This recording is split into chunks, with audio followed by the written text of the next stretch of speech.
باز یک اتوبوس در مرکز پناهجویان در کنیزا در شمال سربیا خالی می شود. مسافران هر کدام برای 2 ساعت سفر از بلگراد تا اینجا 15 یورو پرداخت می کنند. این یک بخش خرد از تجارت هایی است که در اطراف مهاجران به وجود آمده در سراسر بالکان اوج گرفته است.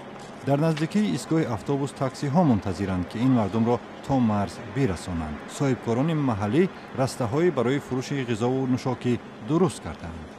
در 2 هفته گذشته از زمان افتتاحش از سوی مقامات سربیا از این اردوگاه حدود 2000 نفر عبور کردند. تا تأسیس این اردوگاه این مردم در یک باغ اطراف شب را روز می کردند، اما در حالی که برخی می خواهند تجارت خود را از حساب پناهجویان بچرخانند، این اردوگاه باز هم اکثرا وابسته کمک‌های خیریه و اختیاریان می باشد. من خودم به این کار پرداختم چون که پدر من از لیبیا بوده در بنغازی لیبیا کار میکند. از این رو من میدانم که چی میگذرد.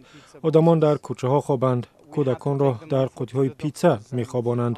ما باید آنها را به طبیبان نشان بدهیم. خرج از همه بیشتر و مهاجران در راه سفر پرخطر از ترکیه به جزیره های یونان به قاچاقبران پرداخت میکنند.